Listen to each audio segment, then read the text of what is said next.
I think we're living in a dynamic, revolutionary time. We're at the forefront of, to borrow the phrase, the next AI revolution, as it were, that's upon us. So it will be a dynamic time, and when there's great change, there's great opportunity. Well, here in Florida particularly, we're well versed in the effects of climate. It's a very extreme climate environment to begin with that we're here. We're high humidity, high heat, UV. So we're very well versed in how to incorporate design, smart design, sustainable design, just as a matter of practice in the state of Florida. So that said, most of the projects that we are approaching here, we start out with that in mind. That's top of mind when we first come into it with the client is what measures do you want to incorporate? What's your performance criteria for this project? Beyond the code, obviously code mandates here in Florida are very stringent already, so the bar's already raised pretty high. But invariably there are certain project types and product types that warrant another level of and maybe an elevated delivery. All those things have to be top of mind and brought to the forefront of the project in its early inception. There's cost impacts, time impacts. Certain product types may have longer lead times, so these are all things that you have to take into consideration early in the project design cycle. Well, as architects, we're trained to obviously incorporate our environment or consider our environment initially before we even begin the design process. That'd be the step one. What is the surrounding environment, the community that it's supporting? How does the project harmonize not only with the existing environment, but ideally enhance and serve as a betterment to the surrounding immediately adjacent properties, but the community at large. I think this is just inherent in the architectural design product and the architectural design process.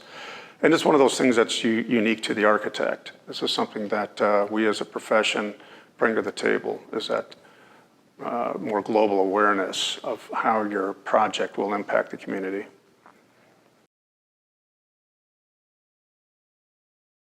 Like most firms, we're very client-centric, and it's important to understand the client's needs and expectations, their passions, their philosophies.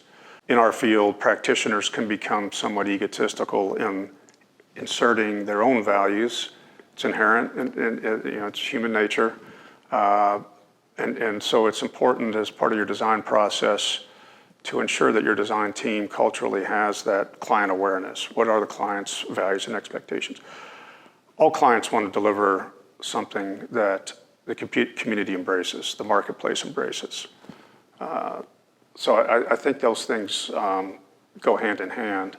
Certain product types and projects are more community focused. Civic centers, more public facing type projects warrant a heightened sense of an awareness of that community's unique characteristics that should be embraced in that design. Others are a little more agnostic. Other product types are a little bit more agnostic in the quote unquote community. It could be more of a global or a national brand type of a project that the client is focused on, as opposed to something uniquely particular within the immediate jurisdiction. So it starts with the client, though, and understanding the expectations. The biggest challenge for us in the design implementation practice, and I would say that again, within the architecture space, it is something that it becomes uniquely our ultimate responsibility to ensure that the project team has all the information it needs to execute efficiently and accurately. And that's having a full and complete understanding of the regulatory environment in which you're going to be working. That is an unnecessarily complex environment. It's a huge friction point for our industry, and it is one that challenges our ability to be more efficient.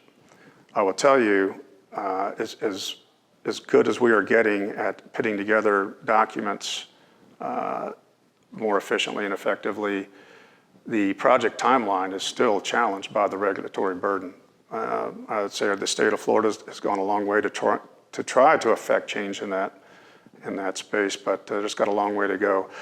You have too many individual, local government authorities that interpret the code differently. They want to apply it differently.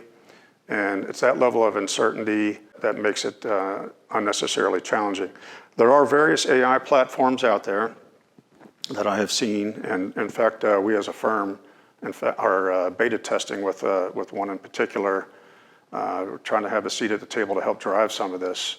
We would all benefit from it.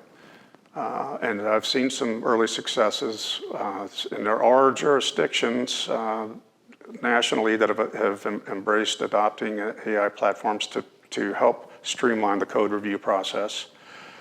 We have a long way to go, but I am optimistic that great changes could be had from the AI applications that will assist in that effort.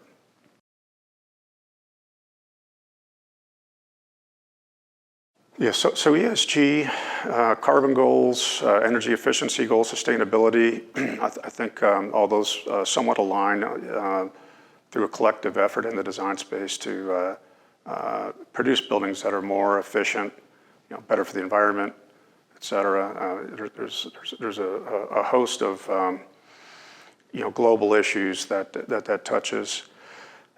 Ultimately, for us, it's a complex. It's a very complex question. How do we ensure that we are addressing it? There's only so much as a practitioner you can do at the end of the day. There's only so much time and fee available to you to execute the design. Where I'd think we could certainly use the help is for, again, more of these AI type applications, these learning models, to bring that to the table for us so that we're not having to do that research. The research is there and it can automatically be brought to the table sort of as we're producing the design. You can see the impact in real time. I know Autodesk, there's others that are out there trying voraciously to feed this information into their models. So I suspect that in short order here, we'll have more of that information available to us to help drive those and see the impacts of the design in real time. Well, what gets me excited about architecture today is I think we're living in a dynamic, revolutionary time. We're at the forefront of, to borrow the phrase, the next AI revolution, as it were, that's upon us.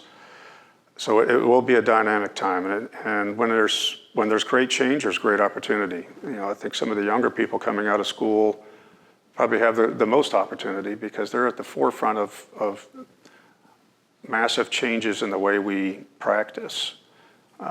So they're not going to be burdened, I think, with a lot of the legacy, perhaps inefficiencies in the practice that some of us of the older generation have had to learn the hard way.